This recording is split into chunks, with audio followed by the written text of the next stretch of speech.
नमस्कार प्यारे साथियों।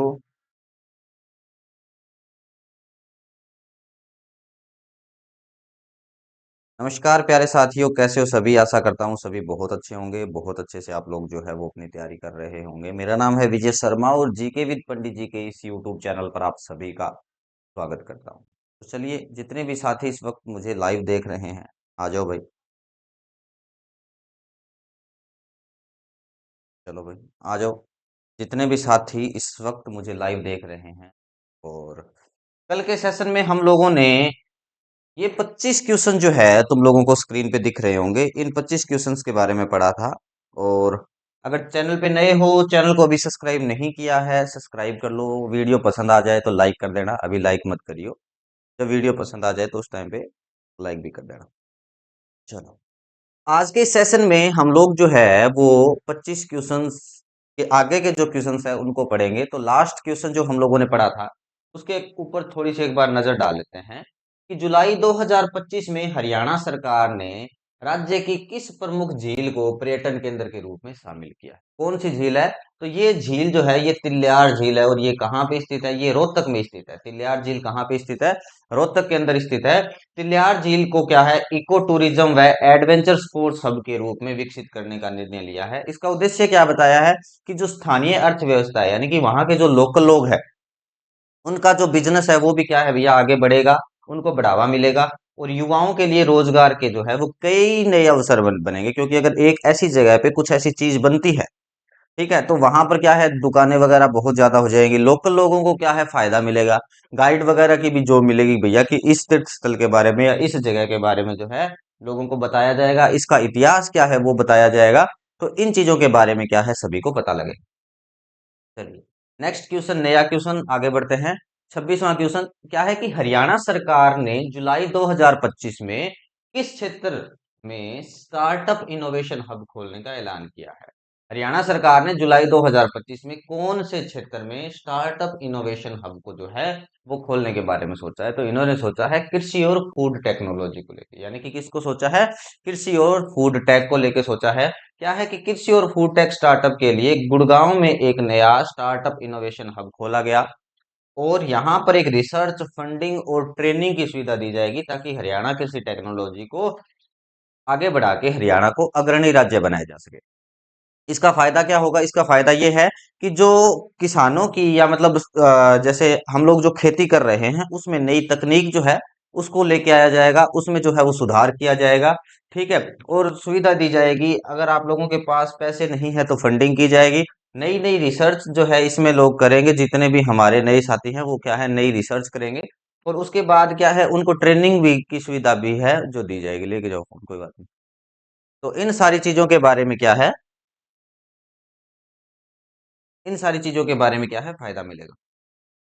चलिए, नेक्स्ट क्वेश्चन क्या दे रखा है? नेक्स्ट है कि हरियाणा में जुलाई 2025 में बिजली उत्पादन के लिए किस नवीकरणीय, नवीकरणीय मतलब जैसे सोलर प्लांट होता है या कुछ और ऐसा ऐसा होता है, नवीकरणीय स्रोत पर विशेष फोकस की घोषणा की गई है। तो सौर ऊर्जा, सौर ऊर्जा के ऊपर जो है भैया काफी जोर दिया जा रहा है, क्योंकि ये जो रिन्यूएबल एनर्जी, नवीकरणीय ऊर्जा को क्या बोलते हैं? रिन्यूएबल एनर्जी बोलते हैं। ये जो एनर्जी है ये इस प्रकार की एनर्जी है कि ये कभी खत्म होने वाली एनर्जी नहीं है। ठीक है, तो ये कुछ इस प्रकार की एनर्जी है। तो इसके ऊपर जो है वो विशेष फोकस करने की घोषणा की गई है। और आप लोग देखोगे कि सरकार जो है वो सोलर के ऊपर सब्सिडी वगैरह भी दे रही है। तो राज्य सरकार ने घोषणा की है कि 2030 तक बिजली का बड़ा उत्पादन या बड़ा हिस्सा जो है वो सौर ऊर्जा से आएगा। जुलाई 2025 में कई नए सोलर पार्क प्रोजेक्ट को क्या है, मंजूरी मिली है। यह पर्यावरण संरक्षण और ऊर्जा आत्मनिर्भरता की दिशा में क्या है, एक बड़ा कदम होगा। इसका देखो फायदा क्या है। इसका फायदा ये है कि भैया इससे किसी भी प्रकार का वातावरण को नुकसान नहीं है। जैसे हम लोग क्या है, थर्मल पावर प्लांट से बनाते हैं तो बहुत धुआं उठता है, उसमें तूड़ा डालते हैं या उसमें कुछ और डालते हैं, कोयला डालते हैं। तो एक तो कोयला जो है वो खत्म होने की कगार के ऊपर है। तो कोयला जो है वो खत्म होने की कगार पे है। सोलर ऊर्जा से क्या है, कोयले की बचत होगी हमारे। उसके बाद क्या है, वातावरण के अंदर जो है वो धुआं धावा कुछ नहीं जाएगा। तो ये फायदा जो है भैया हम लोगों को मिलेगा। चलिए, नया क्वेश्चन, नया क्वेश्चन में क्या बोल रहा है लेखक? लेखक कहना चाहता है कि जुलाई 2025 में हरियाणा के किस जिले में हरियाणा के कौन से जिले में नई आईटी पॉलिसी जो है वो लागू करने की शुरुआत की गई है? तो कहाँ करेंगे भैया, कौन से जिले में करेंगे आईटी पॉलिसी? तो ये गुड़गांव में करेंगे। गुरुग्राम जो पहले से ही आईटी और स्टार्टअप का हब है, ठीक है, सबसे ज्यादा जो है वो गुड़गांव हमारे हरियाणा का जो है डेवलप्ड एरिया है, जहाँ पे आईटी और स्टार्टअप का हब है, वहीं से हरियाणा की नई आईटी पॉलिसी लागू करने की शुरुआत हुई है। इसमें क्या है, डाटा सेंटर, क्या चीज है भैया, इसमें डाटा सेंटर, क्लाउड टेक्नोलॉजी और साइबर सुरक्षा के ऊपर क्या है, विशेष ध्यान दिया जाएगा। तो दोबारा पढ़ लो एक बार कि हरियाणा के किस जिले को नई आईटी पॉलिसी लागू करने की शुरुआत हुई है, कौन से जिले से? तो ये की गई है गुरुग्राम से, गुड़गांव से। चलिए, नेक्स्ट क्वेश्चन क्या दिया गया है कि जुलाई 2025 में हरियाणा में किस खेल से संबंधित राज्य स्तरीय एकेडमी खोलने की घोषणा की गई? हरियाणा में किस खेल से संबंधित राज्य स्तरीय यानी कि स्टेट लेवल पे जो है वो एकेडमी खोली जाएगी? तो किसकी भैया, ये रेसलिंग की। किसकी खोली जाएगी? रेसलिंग की। तो हरियाणा कुश्ती के लिए प्रसिद्ध है, आप सभी को पता है। इसी कारण जुलाई 2025 में राज्य सरकार ने रोहतक में, कहाँ खोली जाएगी ये, रोहतक में रेसलिंग एकेडमी खोलने की योजना बनाई है। यहाँ क्या है, अंतरराष्ट्रीय स्तर पर जो है वो प्रशिक्षण दिया जाएगा और वैसी ही क्या है, सुविधा मिलेगी, यानी कि सारी सुविधाओं से ये क्या रहेगा, भरपूर आनंद यहाँ पे आएगा भैया, जो लोग कुश्ती कर रहे हों। चलिए, नेक्स्ट दिया है कि हरियाणा सरकार ने जुलाई 2025 में किस योजना के तहत शहरी गरीब परिवारों को मकान देने की घोषणा की? सरकार ने क्या है, ये जुलाई की क्वेश्चन है इसलिए जुलाई लिखा है भैया, ठीक है, आप लोग जो जो है जुलाई को स्किप भी कर सकते हो। आप लोग क्या पढ़ोगे कि हरियाणा सरकार ने कौन सी योजना के तहत शहरी गरीब परिवारों को मकान देने की घोषणा की है, यानी कि जो लोग गरीब है और शहर में रह रहे हैं तो उनके लिए। ठीक है, तो वो क्या है, मुख्यमंत्री शहरी आवास योजना, शहरी से नाम आ जाए तो लिख देना है कि भैया मुख्यमंत्री शहरी आवास योजना है। इसके तहत क्या है, शहर के अंदर जो गरीब लोग रह रहे हैं उनको भी क्या मिलेगा, अब पक्का मकान मिलेगा। चलिए, नेक्स्ट बात करते हैं, इसकी स्पष्टीकरण देख लो पहले एक बार कि राज्य सरकार ने मुख्यमंत्री शहरी आवास योजना के अंतर्गत निम्न आय वर्ग यानी कि जो इकोनॉमिकली वीकर सेक्शन है, ईडब्ल्यूएस के जो लोग हैं और जो लोग आर्थिक रूप से कमजोर परिवारों को सस्ते मकान देने का जो है वो निर्णय लिया गया है। इसका लक्ष्य शहरी क्षेत्रों के झुग्गी झोंपड़ियों को क्या है, खत्म करना है। ठीक है, जो लोग झुग्गी झोंपड़ियों में रह रहे हैं तो झुग्गी झोंपड़ियों को खत्म कर दो भैया, और वहां पे जो लोग रह रहे हैं जो इकोनॉमिकली वीकर हैं उन लोगों के लिए क्या है, मकान की व्यवस्था कर दी गई है। चलिए, नेक्स्ट बात करते हैं, जुलाई 2025 में हरियाणा सरकार ने किस शहर में महिला उद्यमियों के लिए विशेष औद्योगिक पार्क की घोषणा की है, यानी कि ऐसी महिलाएं जो क्या करती है, बिजनेस करती है अपना। ठीक है, तो ऐसी महिलाओं के लिए कौन से शहर में औद्योगिक पार्क की घोषणा की है, कहाँ बनाया जाएगा ये? तो ये पानीपत के अंदर जो है वो औद्योगिक पार्क बनाया जाएगा। क्या है कि हरियाणा सरकार ने पानीपत में महिला उद्यमियों के लिए विशेष औद्योगिक पार्क बनाने की घोषणा की है। यहाँ महिलाओं को स्टार्टअप, एमएसएमई और क्रेडिट सपोर्ट की सुविधा जो है वो मिलेगी, जिससे महिलाएं सशक्तिकरण होगा और उद्योग दोनों को बढ़ावा मिलेगा। यानी कि महिलाएं जो है वो अपने लेवल पे क्या हो जाएगी भैया, अपने लेवल पे हाई हो जाएगी। ठीक है, उनको क्या है, नए नए रोजगार के अवसर मिलेंगे, उनको पैसा भी मिलेगा, फंडिंग जो है फंडिंग की सुविधा भी मिलेगी कि कहाँ से आप लोगों को मिलेगा, एमएसएमई ये भी मिलेगा, स्टार्टअप भी मिलेगा, बहुत सारी चीजें जो है वो महिलाओं को मिलेगा। और ये कहाँ से स्टार्ट होगा, ये कहाँ बनेगा, ये बनेगा पानीपत में। तो महिला सशक्तिकरण को बढ़ावा देने के लिए ये किया गया है। ठीक है, चलिए, नेक्स्ट क्वेश्चन की बात कर लेते हैं। नेक्स्ट क्वेश्चन दिया गया है कि हरियाणा में जुलाई 2025 में ग्रीन टाउनशिप पॉलिसी, हरियाणा में क्या है, ग्रीन टाउनशिप पॉलिसी किस उद्देश्य से लाई गई है, किस चीजों से? तो ये क्या है, शहरों में हरित आवास और पर्यावरण संरक्षण के लिए। ठीक है, टाउन का मतलब क्या होता है, शहर होता है, याद रख लेना, और ग्रीन का मतलब क्या होता है, हरियाली होती है। तो क्या चीज होगी, ऐसे ही निकल जाएगा कि ग्रीन टाउनशिप पॉलिसी जो है वो शहरों में क्या है, हरित आवास, ग्रीन का मतलब हरा हो गया, ठीक है, टाउनशिप का मतलब क्या हो गया, आवास हो गया। ठीक है, और पर्यावरण के संरक्षण के लिए ये पॉलिसी जो है लाई गई है। तो नई ग्रीन टाउनशिप पॉलिसी के तहत शहरी क्षेत्रों में पर्यावरण अनुकूल भवन, सौर ऊर्जा और जल संरक्षण को अनिवार्य किया गया है। इसका लक्ष्य क्या है, प्रदूषण को कम करना है और सतत विकास जो है उसको सुनिश्चित करना है। तो इसके कई सारे लक्ष्य हैं। आप लोग नए हो चैनल पे और सब्सक्राइब नहीं किया है तो मेरे भाई सब्सक्राइब कर लो। वीडियो पसंद आ जाए तो लाइक कर देना, अपने दोस्तों के साथ शेयर कर देना भाई। ठीक है, चलो, नेक्स्ट क्वेश्चन क्या है कि जुलाई 2025 में हरियाणा सरकार ने किस जिले को नया कृषि अनुसंधान, यानी कि कौन से जिले में नया कृषि अनुसंधान जो है वो खोला जाएगा? तो ये खोला जाएगा भैया महेंद्रगढ़ में। कहाँ खोला जाएगा? महेंद्रगढ़ के अंदर। तो अब क्या है कि हरियाणा सरकार ने घोषणा की है कि महेंद्रगढ़ के अंदर हम लोग जो है वो नया कृषि अनुसंधान खोलेंगे। ठीक है, इसके बारे में थोड़ी सी एक्सप्लेनेशन जो है वो हम लोग पढ़ते हैं। एक्सप्लेनेशन पढ़ लेते हैं कि महेंद्रगढ़ जिले में सूखा प्रभावित जो क्षेत्र है, जहाँ पे क्या है सूखा पड़ता है, के लिए कृषि अनुसंधान खेल खोलने का निर्णय लिया गया है। यह केंद्र बाजरा, अरहर और अन्य सूखा सहनशील फसलों पर क्या करेगा? शोध करेगा। इसके लिए क्या है महेंद्रगढ़ के अंदर कृषि अनुसंधान केंद्र खोला जाएगा। चलिए, नेक्स्ट क्वेश्चन क्या दिया गया है? नेक्स्ट क्वेश्चन है कि हरियाणा सरकार ने जुलाई 2025 में किस सेवा को पूरी तरह से डिजिटल करने की घोषणा की है? कौन सी सेवा है जिसको पूरी तरह से क्या है डिजिटल कर दिया जाएगा? तो ये है भूमि रिकॉर्ड और रजिस्ट्री। तो आपका जो जमीन का रिकॉर्ड है या आपकी जो रजिस्ट्री है, उन सबको क्या है भाई मेरे अब डिजिटल कर दिया जाएगा। ठीक है, और ये फैसला लिया है हरियाणा सरकार ने। क्या है कि सरकार ने घोषणा करी है कि भूमि का जो रिकॉर्ड है, जो जमीन का रिकॉर्ड है और जो रजिस्ट्री का सिस्टम है, वो अब पूरी तरह से डिजिटल हो जाएगा। इससे क्या होगा? भ्रष्टाचार पे रोक लगेगी। ये आप लोग जाते हो तहसील के अंदर या कुछ, और पटवारी जो है वो आपसे पैसे मांग लेता है ना कि भैया इतने के इतने पैसे दे दो, इतने के इतने पैसे दे दो, कोई चाय पानी दे दो, खर्चा पानी दे दो। तो इस चीज में क्या होगी? बचत होगी। जब ये चीज डिजिटल हो जाएगी तो तुम लोग किसी भी सीएससी सेंटर पे जाके ये काम जो है वो करवा सकते हो, और किसानों और आम नागरिकों को क्या है इसमें ऑनलाइन की सुविधा मिलेगी। ये फायदा मिलेगा कि अब तुम लोगों को बार बार तहसील के चक्कर काटने की जरूरत नहीं है। अब आजकल क्या करते हो तुम लोग? जाते हो जब तुम्हें क्या है आय प्रमाण पत्र बनाना होता है, या अपना तुम्हें जाति प्रमाण पत्र बनाना होता है, या किसी भी प्रकार का सर्टिफिकेट तुम लोगों को चाहिए, तो डायरेक्टली सीएससी सेंटर के पास जाते हो, उसको जाके ये डाटा जो है वो दे देते हो कि भैया ये हमारा डाटा है और मुझे ये चीज चाहिए।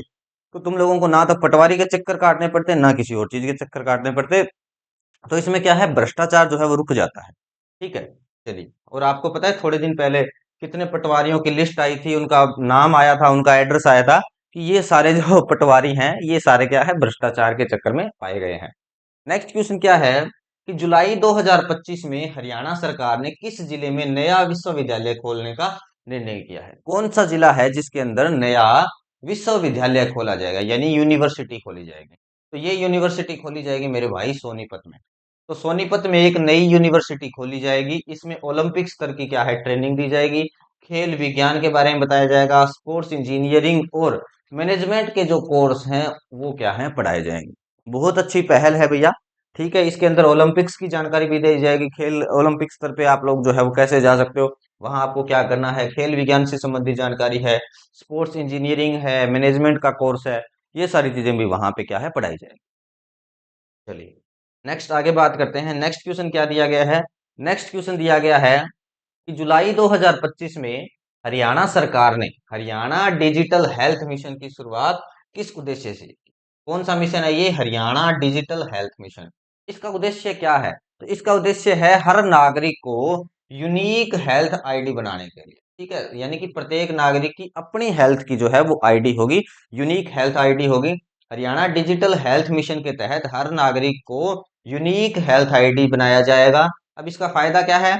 इसमें क्या होता है कि उसका मेडिकल रिकॉर्ड डिजिटल रूप से सुरक्षित रहेगा, ताकि इलाज और दवा का वितरण जो है वो आसानी से उसके। अब तुम्हें क्या है कागज जो है वो नहीं लेके जाने पड़ेंगे कहीं भी कि जी मेरी पुराने वाली जांच ये है, मेरी ये है, मेरी ये है, वो है। तुम्हारी ये जो यूनिक हेल्थ आईडी बनी होगी, उसमें तुम्हारी बीमारी के बारे में पता होगा कि भैया इस बंदे को इस प्रकार की बीमारी है, उसको अस्थमा है, उसको जो है वो मधुमेह है, इसको किस प्रकार का रोग है। तो इन सारी चीजों के बारे में जो है वो बताया जाएगा, और उसी के अंदर क्या है विवरण होगा। तो डॉक्टर क्या करेगा? तुम्हारी वो आईडी खोलेगा, आईडी खोल के क्या करेगा? तुम्हें दवाई दे देगा। ठीक है, तो ये यूनिक हेल्थ आईडी का फायदा है कि अब इसमें भैया तुम्हें एक्सरा अक्सरा ये चक्के नहीं फिरना पड़ेगा कहीं भी। नेक्स्ट क्या है कि हरियाणा सरकार ने जुलाई 2025 में किस योजना के तहत गरीब परिवारों की बेटियों को उच्च शिक्षा के लिए विशेष छात्रवृत्ति देने की घोषणा की है? कौन सी योजना है जिसमें जो गरीब बच्चियां हैं, जो हमारी छोटी बहनें हैं, हमारी जो बेटियां हैं, उनको पढ़ाई के लिए अब भैया पैसे दिए जाएंगे? ठीक है, तो ये क्या है? मुख्यमंत्री कन्या उच्च शिक्षा प्रोत्साहन योजना, यानी कि लड़कियों की शिक्षा को बढ़ावा देने के लिए मुख्यमंत्री कन्या उच्च शिक्षा। देखो यहाँ पर क्या है बेटियों को उच्च शिक्षा देने के लिए, जब क्या है उच्च शिक्षा देने के लिए बोल दिया, तो यहाँ पर क्या है उच्च शिक्षा स्तर प्रोत्साहित योजना आएगी। और ये योजना किसने स्टार्ट की है? सीएम ने स्टार्ट की है। तो मुख्यमंत्री कन्या उच्च शिक्षा प्रोत्साहन योजना इसका क्या आ जाएगा? नाम आ जाएगा। चलिए, इसके बारे में थोड़ा सा विवरण भैया देख लो। क्या है कि मुख्यमंत्री कन्या कन्या उच्च शिक्षा प्रोत्साहन योजना, मुख्यमंत्री कन्या उच्च शिक्षा प्रोत्साहन योजना के तहत आर्थिक रूप से कमजोर परिवारों की बेटियों को, यानी कि जो इकोनॉमिकली वीकर सेक्शन है, ईडब्ल्यूएस के जो लोग हैं, उनकी बेटियों को उच्च शिक्षा हेतु क्या है, अब छात्रवृत्ति दी जाएगी। इसमें बालिका शिक्षा और महिला सशक्तिकरण को क्या है, बढ़ावा मिलेगा। यानी कि जो ईडब्ल्यूएस की लड़कियां हैं उनको क्या है भैया, अब छात्रवृत्ति दी जाएगी। तो जितने भी साथी देख रहे हैं, आप जो लाइक कर दे वीडियो को, शेयर कर दें भाई, कमेंट सेक्शन आप लोगों के लिए खुला है, तो कमेंट भी कर दें। ठीक है। डेली करंट अफेयर जो है, हम हरियाणा से रिलेटेड हमारी जो है वो 7 बजे रेगुलर क्लास होती है, तो 7 बजे हम पढ़ते हैं। इसमें हम लोग करंट अफेयर भी पढ़ेंगे, प्लस कुछ क्वेश्चन जो है हम स्टैटिक जीके के भी पढ़ेंगे। ठीक है। सेशन कैसा लग रहा है कमेंट करके बता दो अगर अच्छा लग रहा हो तो। नेक्स्ट क्या है कि जुलाई 2025 में हरियाणा सरकार ने किस शहर में पहला ई वेस्ट मैनेजमेंट पार्क खोलने का निर्णय किया है, तो ये किया है भैया गुरुग्राम। ठीक है। राज्य सरकार ने इलेक्ट्रॉनिक कचरा, इलेक्ट्रॉनिक कचरा क्या है आप लोग मुझे कमेंट सेक्शन में बता सकते हो। ये बेंगलोर के अंदर है वैसे एक, अब हरियाणा में कहाँ खोला जाएगा, तो इलेक्ट्रॉनिक कचरे को वैज्ञानिक तरीके से रिसाइकल करने के लिए गुरुग्राम में पहला ई वेस्ट मैनेजमेंट पार्क खोलने की घोषणा की है। इससे क्या होगा, प्रदूषण कम होगा और रोजगार जो है वो भी मिलेगा। कोई भी नई चीज का इनोवेशन होता है तो उसमें रोजगार मिलने की संभावना होती है। ठीक है, ज्यादा से ज्यादा क्या है उसमें नया रोजगार मिलता है। चलिए नेक्स्ट बात करते हैं। नेक्स्ट बात कर रहे हैं आपा 39वें क्वेश्चन पे। बोला है कि जुलाई 2025 में हरियाणा सरकार ने किस जिले में नया अंतर्राष्ट्रीय हवाई अड्डा विकसित करने की प्रक्रिया तेज की है। इंटरनेशनल हवाई अड्डा है हरियाणा के कौन से जिले में जो है वो प्रक्रिया तेज की है भैया, ये की है हिसार के अंदर। तो हिसार एयरपोर्ट को अंतर्राष्ट्रीय हवाई अड्डे बनने की प्रक्रिया जो है वो तेज कर दी गई है। यहाँ कार्गो सेवाएं, अंतर्राष्ट्रीय उड़ानें और एविएशन हब की सुविधाएं जो है वो विकसित की जा रही है, यानी हिसार को डेवलप किया जा रहा है। अभी हिसार के अंदर जो है हवाई अड्डा बना हुआ है चंडीगढ़ के लिए, वहां पर जो है फ्लाइट जाती है, दिल्ली के लिए जाती है, अयोध्या जाती है, इसके अलावा जयपुर के लिए भी जा रही है। तो धीरे धीरे जो है उसकी जगह बढ़ाई जा रही है कि पहले एक जगह से स्टार्ट की, जैसे पहली फ्लाइट जो चली थी वो हिसार से अयोध्या के लिए चली थी। अब जो है वो अयोध्या के बाद जैसे चंडीगढ़ के लिए भी चला दी भैया, दिल्ली के लिए भी जा रही है, इसके अलावा जयपुर के लिए भी अभी स्टार्ट हुई है। अभी जो है वो धीरे धीरे क्या है अंतर्राष्ट्रीय उड़ानें भी लेगी, यहाँ कार्गो सेवाएं भी मिलेगी, एविएशन हब की सुविधाएं जो है वो भी विकसित की जा रही है। चलिए नेक्स्ट क्वेश्चन क्या है, नेक्स्ट क्वेश्चन है 40वां। हरियाणा विधानसभा ने जुलाई 2025 में किस नई नीति को पारित किया है। कौन सी नई नीति है जो हरियाणा विधानसभा ने पारित की है, तो ये है हरियाणा शिक्षा नीति 2025। कहाँ गई, हरियाणा, हाँ शिक्षा नीति। ठीक है 2025, ठीक है एजुकेशन पॉलिसी 2025 है। तो जुलाई 2025 में विधानसभा ने हरियाणा शिक्षा नीति 2025 जो है वो पारित की है। इसमें सरकारी स्कूलों में क्या लगेगी, डिजिटल कक्षाएं लगेगी, टीचरों को जो है प्रशिक्षण मिलेगा और स्किल बेस्ड शिक्षा के ऊपर क्या है ध्यान दिया जाएगा। यानी कि अब क्या है भैया, तुम लोगों की स्किल को बढ़ाया जाएगा। ठीक है, स्किल बढ़ेगी, स्किल बढ़ने का फायदा ये है कि ज्यादा सीख जाओगे चीजें। ठीक है, तो स्किल को बढ़ावा मिलेगा और ये है हरियाणा शिक्षा पॉलिसी 2025। अब हरियाणा का स्टैटिक जीके है और कुछ स्टैटिक जीके के क्वेश्चन हम लोग जो है वो पढ़ने वाले हैं। चलिए स्टैटिक जीके के बारे में थोड़ा सा पढ़ लेते हैं कि गठन और इतिहास के बारे में हम लोग पढ़ेंगे कि इसका जो गठन है वो कब हुआ। तो 1 नवंबर 1996 को कब हुआ भैया इसका गठन, इसका गठन जो है वो 1 नवंबर 1996 को हुआ। कारण क्या है, क्योंकि हरियाणा और पंजाब के जो लोग हैं उनकी भाषाएं अलग अलग है। पंजाब के लोग पंजाबी बोलते हैं, हम लोग जो है हरियाणवी बोलते हैं, बागड़ी बोलते हैं, या हिंदी भाषी लोग हैं हम लोग। तो पंजाब राज्य को हिंदी भाषी और पंजाबी भाषी क्षेत्रों में बांटने के लिए क्या है गठन किया गया है। पूर्ववर्ती राज्य क्या है, पंजाब का हिस्सा रहा है, हरियाणा जो है वो पंजाब का हिस्सा है। हरियाणा का नाम हरी भूमि प्लस आना, यानी कि हरियाणा से आया, यानी कि हरि का आना, यानी हरित भूमि का ये क्या है प्रदेश है। ये आप लोगों ने स्टेटिक जीके, अगर आप लोगों ने पूरी हरियाणा जीके पढ़ी है तो आप लोगों को पता है कि हरियाणा नाम जो है वो कैसे पड़ा।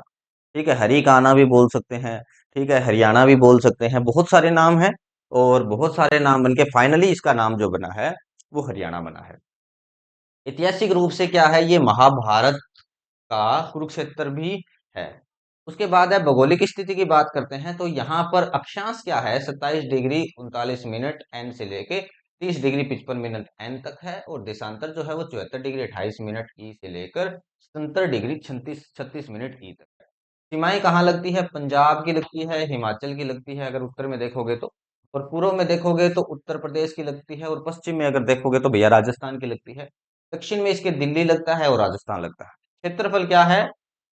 44,212 वर्ग किलोमीटर है। और प्रदेश जो है वो समीपवर्ती नदी यानी कि यमुना, घग्गर, मारकंडा, ये नदी जो है इसके नजदीक है। ठीक है। राजधानी क्या है? चंडीगढ़ है। और चंडीगढ़ क्या है? हरियाणा की भी राजधानी है, प्लस हरियाणा के साथ साथ ये किसकी राजधानी है? ये पंजाब की भी राजधानी है। यानी कि राजधानी जो है इनकी भैया वो क्या है? कॉमन है। उसके बाद प्रमुख शहर क्या है? फरीदाबाद है, अम्बाला है, हिसार है, पानीपत है, सोनीपत है, रोहतक है। बहुत सारे ऐसे राज्य हैं जो महत्वपूर्ण है, सॉरी शहर है। चंडीगढ़ को शहर योजना के लिए प्रसिद्ध वास्तुकार ले कार्बुजिए ने डिजाइन किया है। ये चंडीगढ़ के बारे में बताया है। भाषा और संस्कृति की बात कर लेते हैं। राजभाषा जो है वो हिंदी है। सेकेंडरी जो लैंग्वेज है वो भैया क्या है? पंजाबी है। लोकगीत क्या है? रागनी है, घूमर है, खोरिया है, धमाल है, ये नृत्य है। त्योहार क्या है? हमारे तीज है, दिवाली है, होली है। हरियाणा दिवस कब मनाया जाता है? तो ये मनाया जाता है भैया 1 नवंबर को। हरियाणा दिवस कब मनाया जाता है? 1 नवंबर को। खास संस्कृति क्या है? इसके बारे में पढ़ लेते हैं।